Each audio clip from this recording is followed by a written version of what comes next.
So tell me about your background. Yeah, I'm a professor of religious studies, and I focus on religion in Latin America.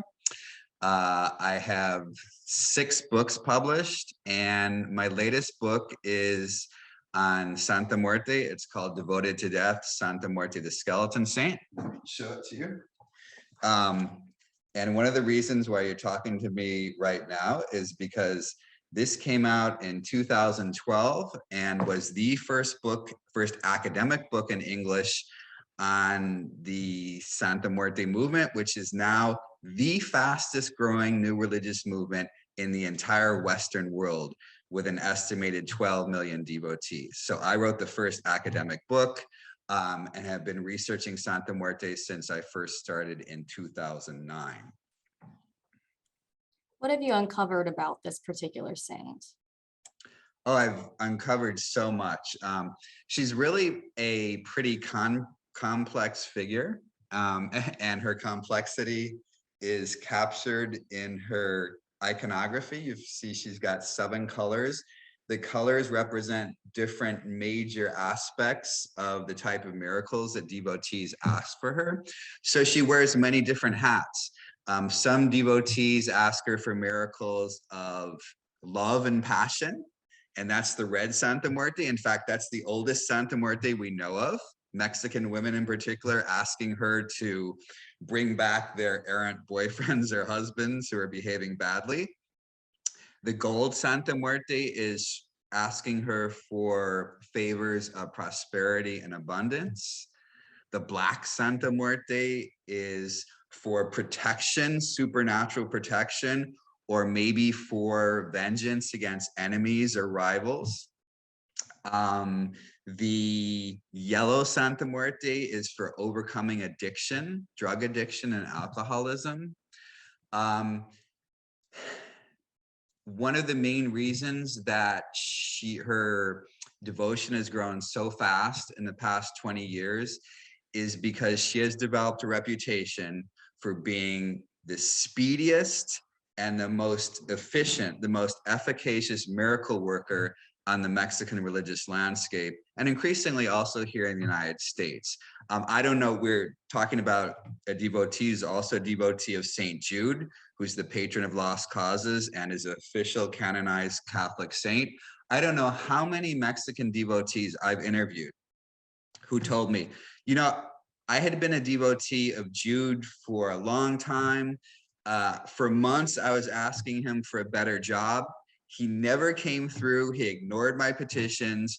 And so a friend of mine said, oh, why not try La Huesuda, the bony lady, a nickname for Santa Muerte. And so I did. I prayed to Santa Muerte, and within a week, I got a much better job. And so countless stories about how Santa Muerte comes through faster and more efficiently with miracles. Do you think that's why she is so popular? Yes, that is one of the major reasons. Most of her devotees, not all, but many of these folks, particularly in Mexico, are working class and don't have easy lives. And so they're asking her for miracles that help them cope with difficult circumstances. And you're close to Mexico, so you might know, ongoing terrible narco-related violence, over 200,000 dead over the last decade. Only Syria has had more violent deaths than Mexico in the past decade. And so, a lot of Mexicans fear that death might be just around the corner for them. So some say, who better than to ask for more life, more grains in her hourglass that she holds than death herself. And so it's no coincidence that devotion to Santa Muerte has exploded during a time of lots of bad death in Mexico. Are Mexicans mainly the demographic? The people I've interviewed, they said that they've seen, Black people starting to become followers of this saint. Yeah, of the estimated 12 million devotees, probably about 75% are Mexican. This arose in Mexico during the Spanish colonial period. So yeah, the great majority are Mexican, But you're right. If we're talking specifically about the United States, it's a very demographic. There are white, there are African Americans, there's Mexican Americans, there's Puerto Ricans. So in the U.S., it's actually a pretty diverse. I'm on several Facebook groups. There's more than 1,000 Facebook groups for devotees. And most of them are white Americans who don't speak Spanish and maybe have never been to Mexico. There's even European devotees. So yeah, and in just less than 20 years, she's rapidly expanded beyond her base in Mexico. But still, the great majority of devotees are Mexican. And I'm sorry if you said this already, but where did she originally originate from? Right. Okay. So she is what we call a syncretism, or a fusion of the Spanish Grim Reapers. We're all familiar with the figure of the Grim Reaper, but in Spain and Italy and the Catholic countries of Europe, more often it was a female figure of the Grim Reaper, what I call the Grim Reapers. So when Spain comes over to conquer and colonize Mexico and the rest of Latin America, the Catholic Church obviously is part of that enterprise, and Catholic priests bring the figure of the Grim Reapers to evangelize the indigenous people, because they have no idea who the indigenous people are, what their religions are, nothing. So they bring the Grim Reapers as a tool of evangelization, saying this is death, this is what you want to avoid and everything. And unbeknownst to the Spanish Catholics, several groups in Mexico, indigenous groups, already had their own death gods and goddesses, such as the Aztecs, the Mayans, the Mixtecs in Oaxaca. And so when some of these indigenous Mexicans see the Spanish Grim Reapers, they obviously associate her with their own death goddesses and goddess. And so it's very likely that the Spanish Grim Reapers, who in Spanish is called La Parca, becomes fused with like the Aztec death goddess Mictecacihuatl, who's the queen of the Aztec underworld called Mictlan. So Santa Muerte is born during the Spanish colonial period in Mexico of this fusion of the Grim Reapers and indigenous death deities. That's incredible. I want to talk about her nicknames, because I was reading through some of your work and I noticed that you use several different nicknames for her. I don't know which one is, if there's one that's more accurate than the other, but tell me what nicknames are used for her. Well, yeah, two of the most common ones, maybe the most common, is La Flaca or La Flaquita, the skinny girl.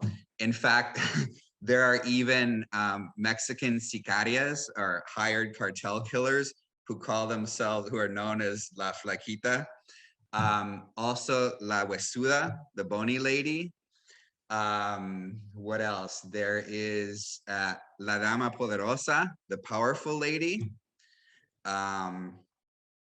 An old school one is called La Pelona, the bald lady, because she actually for a long time didn't have any hair. Now you see her with hair of all different rainbow colors and shocking pink and such, but in the beginning she was only bald. La Dientona, the toothy one, because you can see her teeth as a skull and everything. What else? La Niña Bonita, I love that one, the pretty girl. And for a lot of people, when they first see her image, they're like, oh my God, how can you call this skeleton figure pretty? But many devotees see her as not only pretty, but beautiful. So La Niña Bonita. Another interesting one is La Niña Blanca, the white girl. And why white girl? Because obviously if you're nothing but skull and bones, they're white, right? So yeah, those are some, she's got a lot more nicknames, but those are some of the more common ones. Tell me why the Catholic Church rebukes her. Yeah, both the Catholic Church and most Protestant churches rebuke her, because their theological argument is that as Christians, Jesus died on the cross just a few days ago, right? Good Friday. to give us the possibility of eternal life. And so the last enemy that was vanquished by Christ was death itself. And so as a Christian, the last thing you should do is to be worshiping death if death is the enemy of Christ. And that's why many Catholic priests and Protestant pastors say it's actually satanic. Because if you're worshiping the enemy of Christ, then you are engaging in Satanism, whether you know it or not. So that's kind of the Christian theological argument, but it's also a competition matter, particularly in Mexico. Again, this is the fastest growing new religious movement that goes from just a few thousand devotees back in 2001 to now millions. And so the Catholic Church in Mexico was already in a state of panic over very fast evangelical growth there. And now they have to contend with what they see as this heretical death saint. So it's just more religious competition for them as they've started to lose millions of numbers in the past 20 years or so. So there's also religious competition at play here as well. I like that, religious competition. So is it fair to say that this is a religion, or is it more cult, or? Well, again, the term that I really like is new religious movement. It hasn't been around long enough to actually call it a religion, but it definitely has aspects of religion. And so I think religious movement is best. And by calling it that instead of a cult, we get away from a lot of the negative popular connotations of using the word cult, because, you know, for most English speakers, if you say cult, you know, you think Charles Manson and all kinds of things. And also this is too large and too open a practice to call it a cult. And people aren't spirited away in secret centers and things like that, as you imagine happening with so-called cults. So I think religious movement, new religious movement, is a much better term than cult. Okay, good to know. So the gentleman that I had interviewed, he said that when I asked him, so when people ask you, you know, what is your faith? What is your religion? He said that he identifies himself having multiple faiths. So he'll tell people that he's a Catholic, Santa Muerte, and then I believe he used one other term, but I don't remember. But him and his wife just say what they preach is just a mashup of traditional Catholicism and indigenous magic. Is it common for people who are followers of Santa Muerte to identify, I guess, what multiple faiths? Yeah, can I ask, is he Mexican or Mexican American or? So he said that he was European and Indian. His wife is Mexican though. She's from Mexico and she grew up Catholic. He did too. I don't know particularly if she still practices Catholicism, but I know he said he does. Okay. Well, most Mexican devotees still see themselves as Catholic, and either they don't care that the church condemns Santa Muerte, or maybe they haven't heard. Remember, again, most of these folks are working class. They don't have a lot of time to be reading the papers and keeping up with news. So they might not even know that their local priests or bishops have condemned Santa Muerte. So yeah, most will tell you they're still Catholic. And you know, many of the prayers to Santa Muerte mention Jesus and the Virgin Guadalupe and such. And so for most of them, it's not that they're entirely exclusive. A lot of their Santa Muerte devotion is based on Catholic prayers and rituals. But I would say here in the US, there's more folks who don't necessarily involve Santa Muerte in her Mexican Catholic background because they themselves were never Catholic. And so they might have more of a pagan, neo-pagan, or New Age approach to Santa Muerte. So yeah, I mean, there are folks who exclusively worship Santa Muerte, but there are others who also might ask the Virgin or Jesus for prayers as well. So I want you to talk again just about St. Jude. So like I was saying earlier, the guy was, angry that St. Jude is recognized, Santa Muerte isn't. What are the differences, I guess, between the two? Right. So St. Jude Thaddeus is the patron of lost causes, and he is the most popular Catholic saint in Mexico and among Latinos and Latinas here in the United States. He only starts to become popular in Mexico in the 1980s.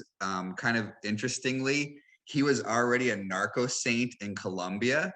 So it's the Colombian narcos who bring him to Mexico City in the 1980s. And that's when he starts to take off in Mexico City. I know this because I've interviewed the rector of the main temple, San Hipólito in Mexico City, where they do not only an annual St. Jude feast day, but one every month on the 28th day of every month.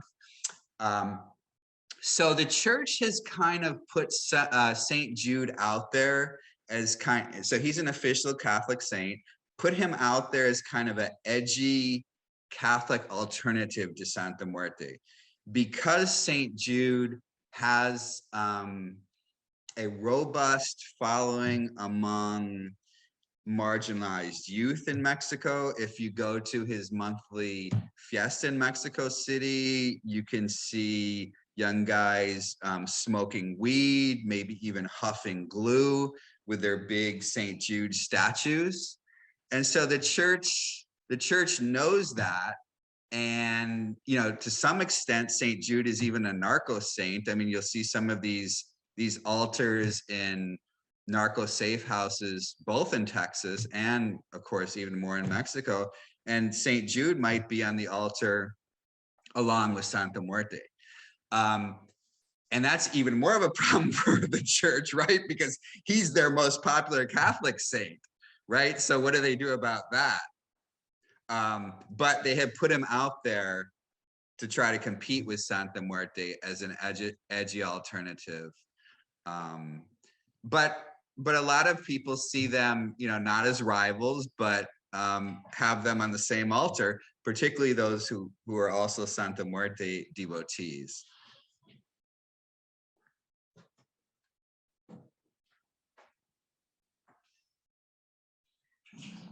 Okay, that's really interesting. That is really interesting. Yeah, I've actually written a couple of articles about that. I can send it to you. St. Jude versus Santa Muerte.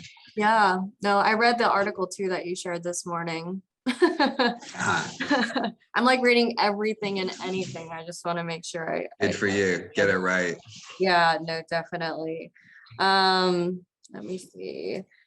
And so this book that you had mentioned early on, it's basically does it go, I read a little bit of it, but does it just go through each color of what Santa Muerte can do? My book? Yeah, my book. Yeah, I actually organized the chapters, as you can see here, by the different colors, which are the main type of miracles and topics of devotion. So yeah, so the black chapter is mostly looking at her role as a narco saint.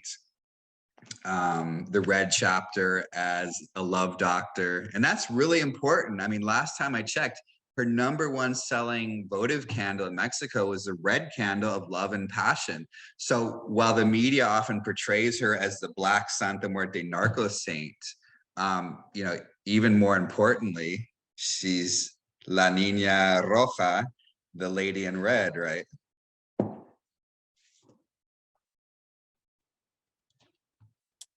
there you go. Gonna get myself unmuted. That's what they're saying at the Botanica too, is that red is like their top seller. So it's okay. Good to hear that. Yeah. I think I have 2 more questions, but I mean, would you say she gets a bad rep, right? But there's a lot of people that like her. I mean, who's right or wrong here? Is anybody right or wrong? At the end of the day, it kind of depends what you believe or don't believe. One of the reasons she also gets a bad rap and also gets into trouble with Christians is because she's a folk saint, right? I mean, she's not the only folk saint in Mexico. Have you heard of Jesus Malverde? He's like the original narco saint from Sinaloa. You might want to check him out. But there's all these folk saints in Mexico and Latin America who people worship, but they're not recognized by the Catholic saint. And many times they're more popular than Catholic saints because most of them were real Latin American men and women who actually lived. Santa Muerte is an exception. She wasn't, because she's seen as death herself. But many times, as you know, most of these thousands of Catholic saints were Europeans, and they died centuries ago. So sometimes Mexicans, Argentines, Brazilians aren't going to find Europeans who died 700 years ago necessarily so relevant, right, to their modern Mexican reality or Brazilian reality. And so these folk saints are seen as much more approachable and kind of much more like them. So folk saints are not immoral, but they're amoral, meaning you can ask them pretty much for anything you want to. So if you are a Mexican cartel and you want your shipment of, what are we going to say, fentanyl, terrible fentanyl, to make it safely to San Antonio, you can legitimately ask Santa Muerte to bless your shipment. Maybe she will, maybe she won't, I don't know. But you can do that because she's not a Christian, a Catholic saint. Whereas you should not be asking a Catholic saint to do immoral things, right? And so these amoral folk saints have that kind of special niche marketing where you can ask them to do anything. For example, if you have an enemy or rival that you would like to have silenced, you can ask them to do that. I don't know if they're going to come through and do it. That's up to the devotee and Santa Muerte, whoever. But you should not be asking Catholic saints to do dirty deeds, right? Immoral acts. And so that often leads to kind of a demonization of Santa Muerte and these folk saints. The fact that some folks ask them for what Christians might see as dark deeds.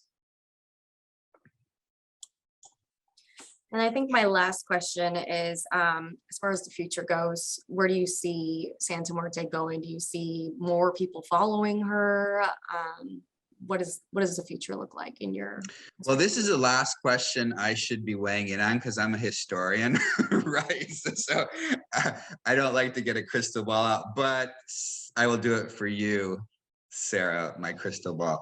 Yeah, I mean, given the fact that her growth has just been explosive since she goes public in Mexico City in 2001, and that the condemnations by the Catholic Church and evangelical churches has done nothing to slow the growth, I only see continued rapid growth. And one of the reasons too is because in some ways, she kind of looks super Mexican, right? Here she is, Aztec Santa Muerte. But even most Mexican devotees will tell you, death has no nationality. How can you say that death is Mexican? Death has no nationality. And so that makes her appeal universal, right? In fact, you can see her little globe that she has representing her dominion over planet Earth. And so that's why also quickly she has devotees of all different nationalities. Because even though she's arises in Mexico, death has no nationality. Death, with her size, she crosses across borders. I don't think she liked Trump's idea of putting up a wall. So she has a universal appeal as death herself. Plus, she starts to become popular as social media takes off, right? And like Mexicans live on Facebook. Mexicans are number 5 in the world in Facebook presence. And so, there's hundreds and hundreds of Facebook groups where people share their photos of Santa Muerte, they exchange prayers, rituals, and everything. So social media and especially Facebook and maybe WhatsApp too, for Mexicans in particular, is a really important source of her spreading her growth as well, because people get together and can share across borders. That's so crazy. Is there anything else that I didn't ask that you think I should know, or anything else you would like to expand on? I'll give you the floor. Yeah, I'm glad in particular that you're doing this story, because the two states where Santa Muerte has the greatest presence in the country are Texas and California. And San Antonio, along with Houston and Dallas, would have some of the largest number of Santa Muerte devotees in the entire country. A few years ago, we did a documentary with Texas Folk Life, and we actually did one of the premieres in San Antonio, Austin as well. And you've been to Botanicas there. So yeah, I mean, this is especially important for folks in Texas, because she has such a large presence there as well. So I'm really glad that you're doing this story in particular.